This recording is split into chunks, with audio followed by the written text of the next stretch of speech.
Olá! Nós da Bethel Church desejamos que essa palavra seja de grande bênção para a sua vida. Hebreus, capítulo 13.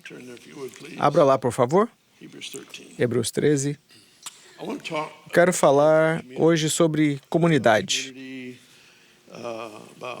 Sobre a comunidade, comunhão, sobre o privilégio que temos de sermos membros uns dos outros. É assim que a Bíblia descreve.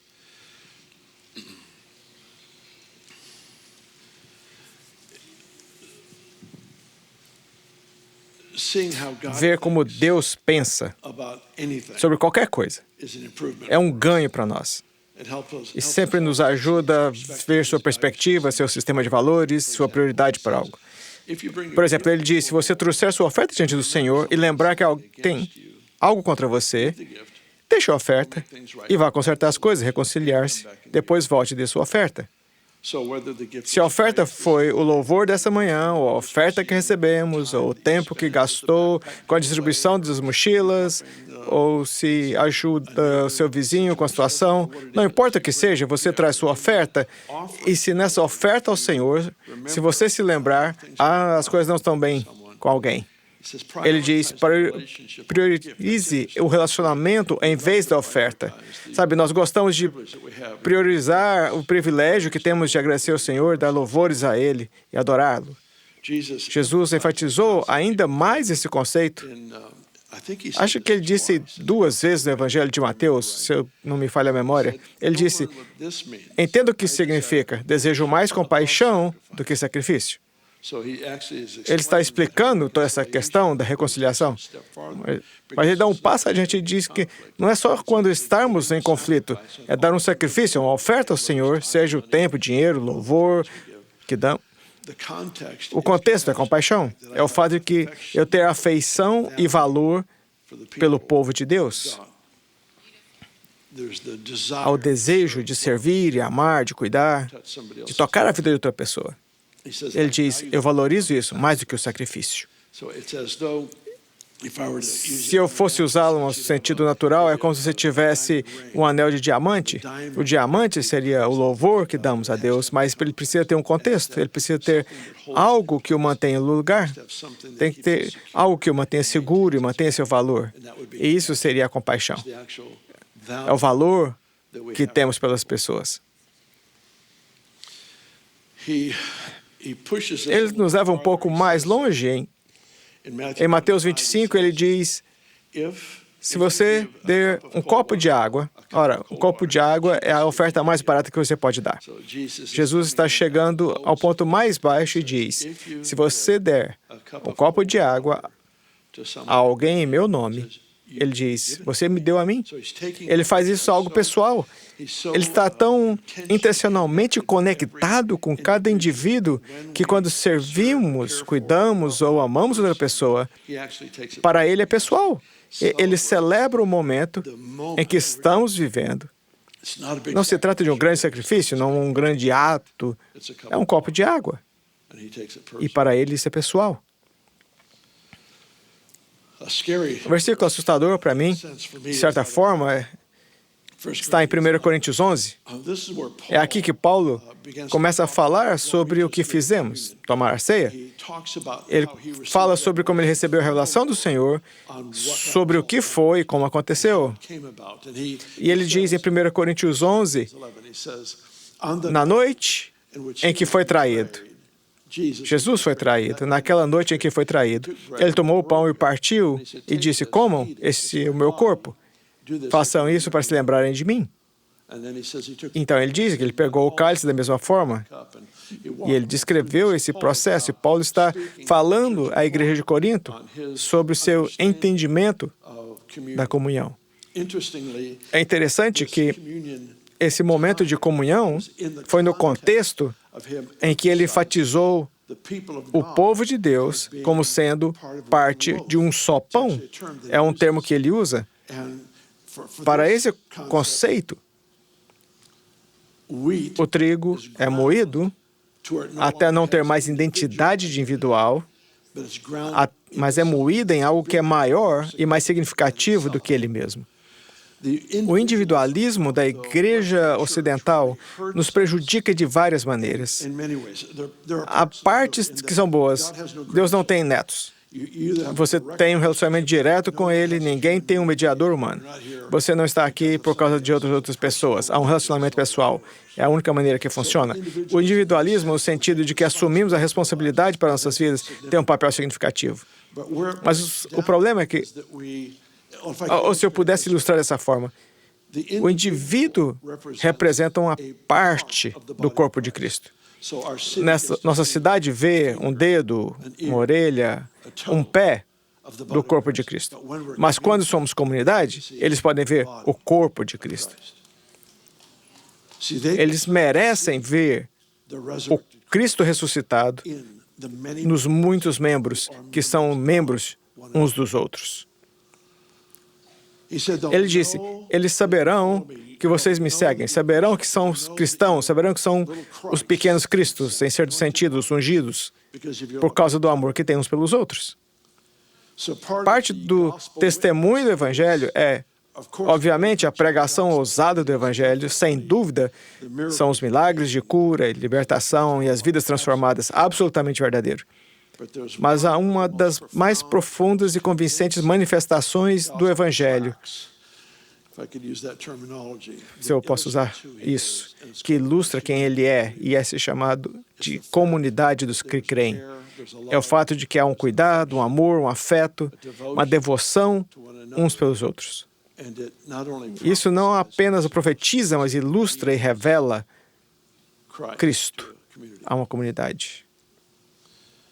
João, em 1 João, enfatiza esse conceito. Ele diz, se você diz que ama a Deus, mas odeia seu irmão, então você não ama a Deus. E o que ele está dizendo basicamente é, se você afirma uma realidade invisível, em outras palavras, eu tenho um relacionamento com Deus, eu tenho essa unção para curar os doentes ou para pregar, seja o que for. Você diz que há essa realidade invisível em sua vida, mas ela precisa ser mensurável por meios visíveis. Eu amo Deus, como isso é visto no meu amor pelas pessoas. Isso deve ser mensurável em uma realidade visível. Cada parte da nossa vida precisa ser testável. Essa é a palavra certa? Tem que ser capaz de passar por um teste para ver.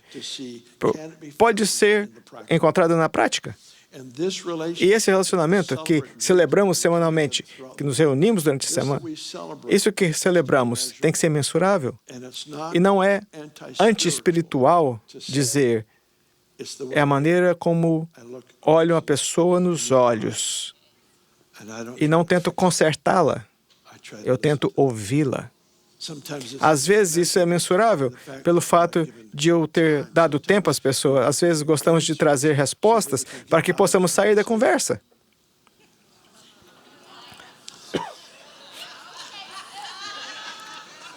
Às vezes damos respostas, queremos consertar a situação para que podemos sair fora, quando o que elas precisam não é de uma resposta, elas precisam de um amigo, elas precisam de um ouvido, precisam de alguém que as ouça. A comunidade ilustra Ele. Acabamos de tomar a ceia. A comunhão é o testemunho da comunidade.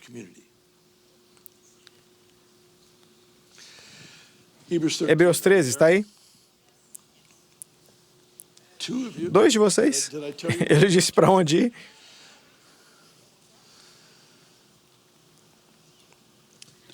Eu não contei a vocês sobre o texto assustador da ceia. Oh, você precisa ouvir isso. Isso me deixa nervoso. Mas eu gosto de que Deus me deixe nervoso. Porque é assim que eu sei que ainda estou vivo. Enquanto Paulo conduz a igreja de Corinto através do insight, da experiência dessa refeição de comunhão, o corpo partido de Jesus, o sangue derramado de Jesus, ele chega a um ponto em que diz, vocês sabem que há pessoas entre nós que são fracos, alguns estão doentes, e um monte morreu porque não julgaram o corpo corretamente.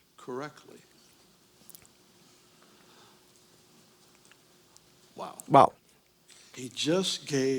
Ele me deu uma explicação para o fato de algumas coisas não funcionarem como deveriam, porque não há um valor adequado, um julgamento para o corpo de Cristo. O julgamento não é o julgamento de condenação, o julgamento é a medida para dar valor. Se eu tiver um relógio de $10, posso colocá-lo sobre a mesa e não me importo se as crianças jogarem por aí. Mas se eu tiver um relógio de $5.000, ele provavelmente será colocado em meu armário e fora de alcance. Não será aquele que será jogado por aí. Por quê? Porque eu julguei. Atribuí a ele um valor que significa isso é único e especial, eu tenho que valorizá-lo dessa forma. Então, quando ele diz que às vezes a doença, a enfermidade, a fraqueza e até mesmo a morte entram na casa do Senhor por causa de um julgamento inadequado do corpo de Cristo. Isso pode significar o pão que você tem em sua mão não é só pão, é o corpo de Jesus, mas também, no contexto, Paulo diz, nós somos só um pão. Ele fala com indivíduos, os grãos de trigo são esmagados e moídos para se tornar algo maior e mais significativo. Amém, Bill. Bom ponto. Vamos continuar. Hebreus 13, vamos começar. Não sei porque fiquei tentado a ler todo o capítulo, mas vamos ler provavelmente 9 versículos, algo assim. Versículo 1. Continue a amar uns aos outros como irmãos. Não se esqueçam de demonstrar hospitalidade, porque alguns, sem saber, hospedaram anjos. Sem saber, hospedaram anjos. Você nunca sabe quando aquela pessoa lá de fora do supermercado que não tomou banho há um mês está vestida com aquela roupa como um anjo para ver como reagimos. Lembre-se dos que estão na prisão, como se vocês mesmos estivessem presos. Lembre-se dos que são maltratados, como se sofressem seu próprio corpo. Basicamente, ele está dizendo de que a maneira que alguém é tratado afeta a todos. Devemos manter-nos atentos ao que acontece às outras pessoas. Honre o casamento e mantenha a pura união conjugal, pois Deus certamente julgará os impuros e os adúlteros. Não amem o dinheiro, estejam satisfeitos com o que têm, porque Deus disse, não o deixarei, jamais o abandonarei. Vamos ler esse versículo 5 de novo. Versículo interessante. Não ame o dinheiro, estejam satisfeitos com o que têm, porque Deus diz, não o deixarei, jamais o abandonarei. Você entende o que ele disse? A cura para a cobiça é uma consciência viva do Espírito de Deus que está em sua vida. Ter uma consciência dele é o antídoto para essa tendência na vida que nos leva a querer construir um reino material. As coisas materiais não são más. Jesus tinha uma túnica sem costura. O problema não está aí. O problema é o que fazemos e se tentamos construir uma vida segura por meio de coisas materiais. O que acontece com frequência, e essa parte me assusta, é que tenho observado pessoas que se tornaram mais prósperas e mais independentes. Elas se tornam mais distantes daquilo que precisam, o que são as pessoas. E às vezes o motivo é que as pessoas manobram e manipulam para tentar tomar, persuadir o que as pessoas têm. Entendo as razões para isso. Mas a questão é que muitas vezes precisamos muito daquilo a que mais existimos. E isso é tempo com as pessoas. Muito bem. Eu tentarei novamente em um momento. Aqui ele diz, não ame o dinheiro. Por quê? Porque ele disse, eu nunca te deixarei. É a presença manifesta dele na vida de uma pessoa que cura a tendência de construir outras coisas materiais. Eu já disse isso várias vezes ao longo dos anos, mas vou repetir hoje. Sabe, os governos e as culturas estão tentando descobrir o quanto é demais. E um dia desses eu vou ter a coragem de pregar sobre... Vai ser divertido. vai ser sobre dinheiro. O que eu faço de vez em quando, mas não o que planejei. Estou ameaçando, não estou prometendo, estou... Algumas pessoas... meu Deus. A cultura faz a pergunta, quanto é demais? É qualquer quantia que substitua a confiança. Para uma pessoa, é $1.000 no banco. Para outra, é 100 milhões. Não se trata do valor. Não coloque um valor moral nas quantias. O valor moral está no coração rendido.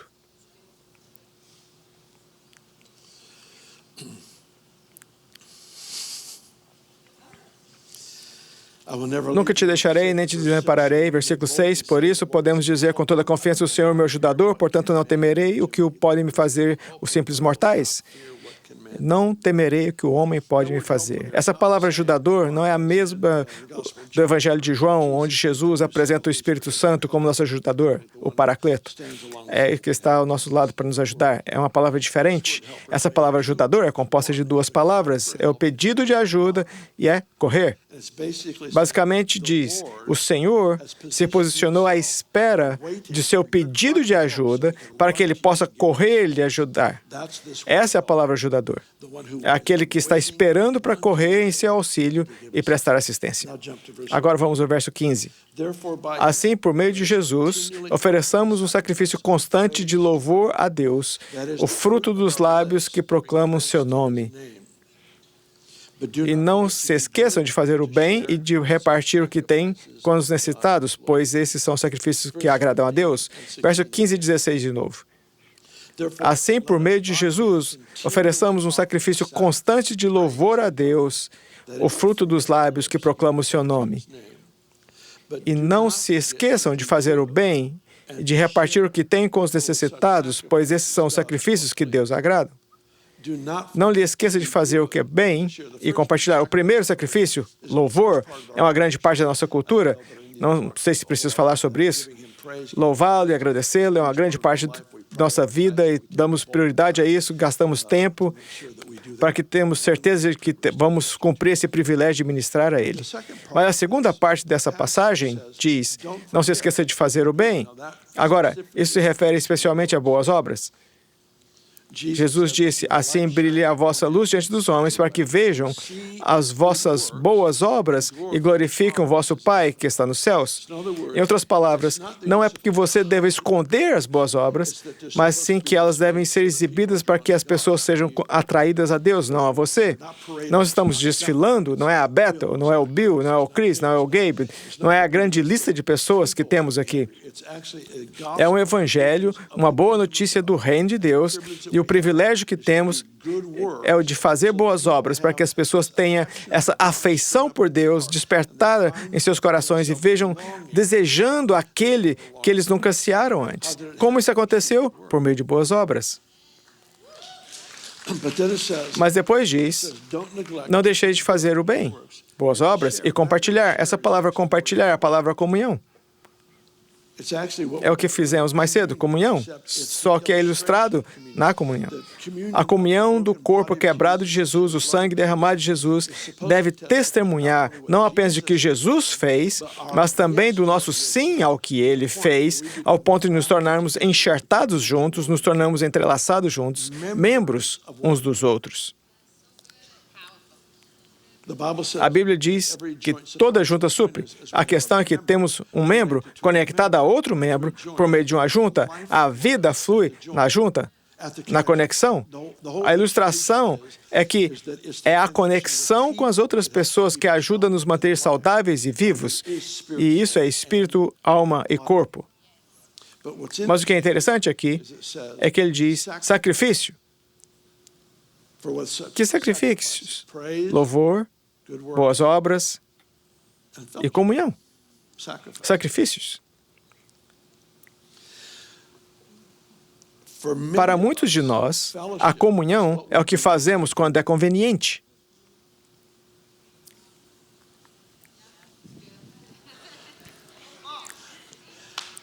Como eu ouvi alguém dizer recentemente, a comunhão é o que fazemos quando é conveniente.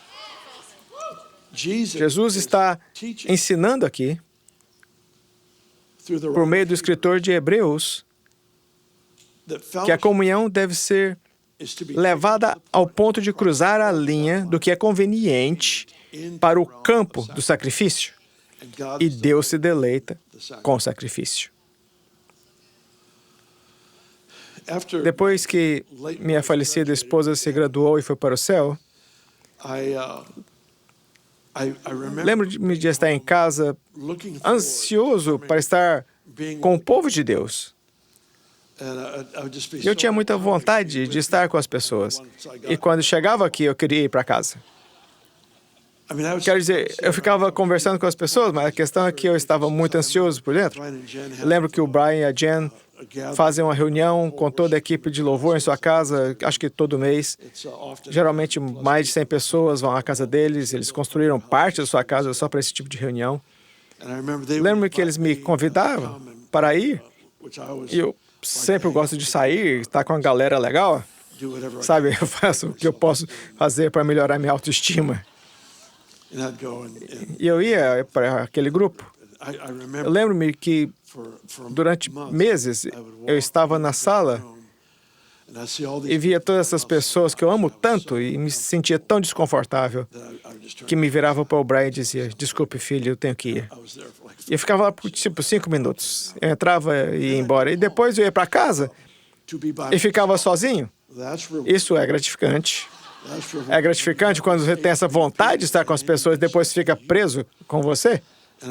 E eu me lembro de estar sentado em casa, às vezes pensando: isso foi estúpido. Você tem que controlar, porque isso, seja o que for estar acontecendo, a tristeza, a dor, o que for, está te tirando do que precisa. Veja, não é um sacrifício até que custe. Houve momentos em que eu voltava para casa, sentava e dizia: eu vou voltar lá. Provavelmente era uma grande besteira de sair e voltar, mas quem se importa? Era estar em um ambiente com pessoas saudáveis. Às vezes não queremos, quando estamos sofrendo, não queremos toda a atenção para nós mesmos. Eu entendo isso. Às vezes não queremos ser, não sei, talvez ignorados. Mas há todo tipo de coisa acontecendo e nada faz sentido. É aquela sensação de que eu preciso sair do lugar, quando na verdade o que eu mais preciso é ficar ali. Não preciso ser nobre, não preciso profetizar, não preciso pregar, só preciso estar lá. E ele diz: porque com tais sacrifícios, o momento em que a comunhão é mais benéfico para nós é quando ela nos custa mais. É a intencionalidade. Na maioria das vezes, não acho que seja um ato nobre. Na maioria das vezes, não acho que seja, você sabe, preencher um cheque de $10.000 e dar a alguém. Não, não é isso. Não é dirigir até São Francisco, tirar 5 minutos para orar por alguém e voltar. Não é um tipo de ato nobre. É a intencionalidade de reconhecer o valor de outro ser humano, olhá-lo nos olhos e ouvi-lo. Às vezes, a maioria das pessoas não precisa de muita informação. A maioria de nós já sabe demais para sermos perigosos. O que elas precisam é de alguém que dedique alguns minutos para ouvir. Alguns de vocês sairão correndo daqui o mais rápido que puderem quando a reunião terminar, mas alguns outros. Foi só uma piada. Estou tentando atormentar o maior número de pessoas possíveis. E todos vocês que estão online, desculpem, não têm o benefício disso. Mas alguns ficam por alguns minutos e você conversa com alguém e olha nos olhos dessa pessoa e fica curioso sobre como foi a semana e descobre que foi uma semana difícil. Ou talvez tenha sido a melhor semana da sua vida.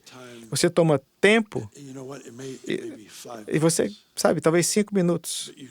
Mas você pode mudar a trajetória da vida de alguém em 5 minutos. 5 minutos bem gastos olho no olho, ouvindo. Lembro-me que em Riverville havia um casal de idosos. Agora eu sou o idoso, mas naquela época havia um casal mais velho na igreja. E eles eram pessoas maravilhosas, Paul e a Gwen. Eles moravam em uma estrada de terra, em uma pequena casa. Não sei, tinha 10, 15 acres, algo assim, uma pequena fazenda. Nós adoramos eles. Como não via eles há um tempo, decidimos visitá-los. Ben e eu pegamos as crianças e fomos visitá-los. Lembro de paramos no portão e ele estava trancado. E eles moravam lá atrás. Eles não moravam do outro lado do portão. Esse era um portão da propriedade onde eles moravam. Decidimos, então, estacionar o carro e estava nevando. Tiramos as crianças do carro e brincamos com elas com bolas de neve pelo caminho até a casa deles. É claro que ficaram chocados de nos ver. Chegamos, ficaram lá por algumas horas. Esses caras eram clássicos.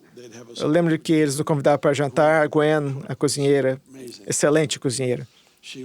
Ela se sentava para jantar, então nos servia torta primeiro. Ela fazia tortas de matar, tortas divinas. Ela colocava na torta na frente das crianças e dizia: você tem que comer toda a sua sobremesa, senão não tem direito de jantar. E eu lembro de meus filhos olhando para mim, tipo, como se dissessem: isso é permitido? E eu disse: regras da casa, pessoal, você tem que comer essa sobremesa, senão não tem direito de jantar. Mas lembro que voltamos, passamos algumas horas com eles, nos divertimos e depois descobrimos que o portão não estava trancado, parecia estar trancado. Eles nos levaram até lá, pegamos nosso carro e voltamos para casa. Mas estou feliz que pensei que estava trancado, porque assim foi um sacrifício maior. Às vezes é dar atenção, às vezes é dar tempo. Não posso tocar todo mundo, mas posso tocar alguém. Não posso me dedicar a tudo, mas posso me dedicar a algo.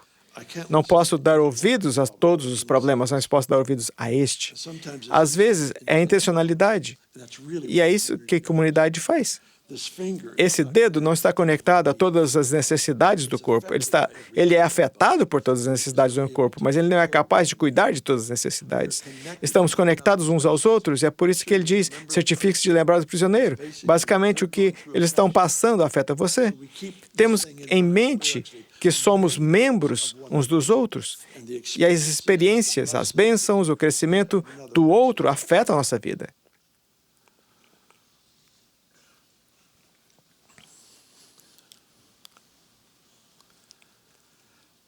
Nossas cidades, essa cidade, merece ver o corpo com a cabeça,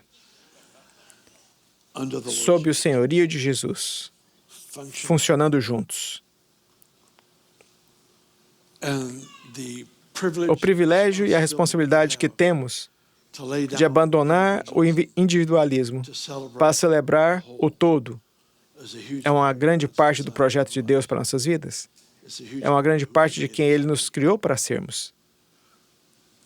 Estranhamente, talvez não seja estranho, mas me parece estranho, que isso faça parte do projeto de Deus, ou faça parte de sua fórmula, se é que eu posso usar esse termo, parte de sua fórmula para a saúde divina. É a conexão adequada com as pessoas. Tem muito a ver com isso. Ouvi relatos nessa última semana, talvez na semana anterior, sobre a incrível taxa de recuperação de pessoas que sofreram ataques cardíacos, cirurgia de coração aberto. A taxa de recuperação, algumas da área médica vão saber melhor do que eu, mas lembro de ouvir as estatísticas, que a taxa de recuperação é 37% maior quando eles estão em comunhão, em conexão com outras pessoas. Há algo na comunidade que os leva a um lugar de maior saúde, maior força.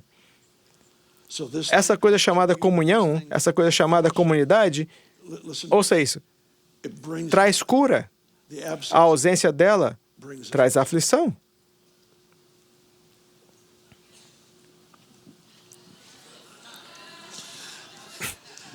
Você perdeu sua chance. traz cura. É a porta aberta para a aflição e a dificuldade. Ele nos criou para vivermos uns com os outros. Ouvimos no Velho Testamento que o Senhor se aproxima do irmão assassino e ele diz: sou eu o guardião do meu irmão? E a resposta é sim. De fato, sim, você é. É o privilégio de estarmos juntos. Minha oração para você e para mim, hoje, é que o Senhor aumente nossa consciência, que tenhamos a inteligência emocional para reconhecer o momento que merece nossa atenção. Sabe, eu já fui o bom samaritano que parou na estrada para ajudar a pessoa que estava sofrendo. E já fui o sacerdote que foi para o outro lado da estrada para evitar ser tirado de minha agenda. Já fiz as duas coisas. E sem culpa, sem vergonha, reconhecendo que às vezes há interrupções ou convites divinos.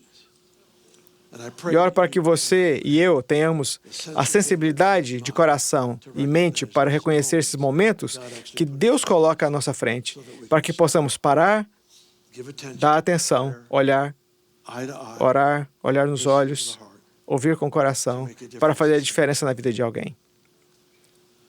Oro para que o Senhor aumente exponencialmente nossa capacidade para esse tipo de coisa em toda a nossa comunidade. E que nossa cidade, por meio da Bethel, da Little Country Church, da Twin View Assembly, de todas as diferentes igrejas, tenha o privilégio de ver o corpo de Cristo sob o senhorio, sob a cabeça de Cristo, de tal forma que essa cidade arda de afeição por esse Deus vivo, que veio para curar, salvar e libertar.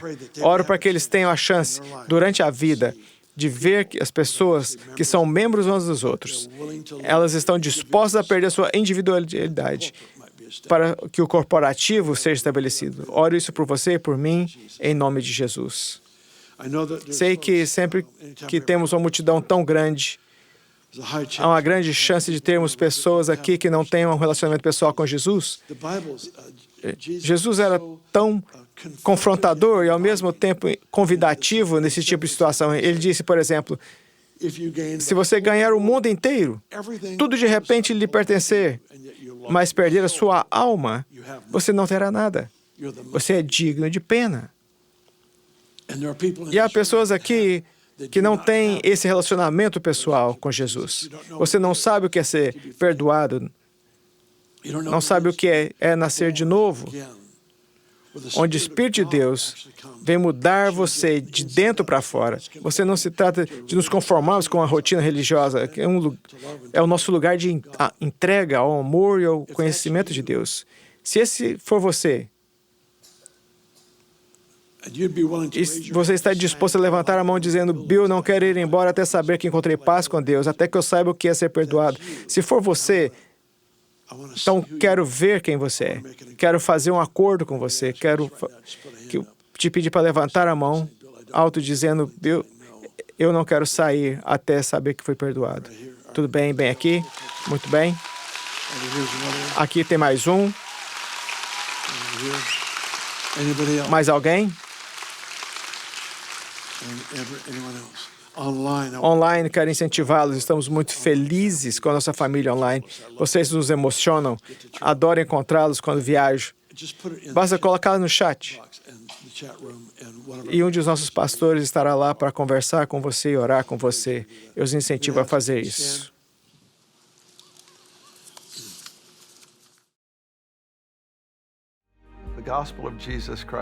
O Evangelho de Jesus Cristo é a boa notícia. É o fato que Jesus tornou nosso lugar pela punição do pecado, para que pudéssemos entrar no seu lugar de vida eterna.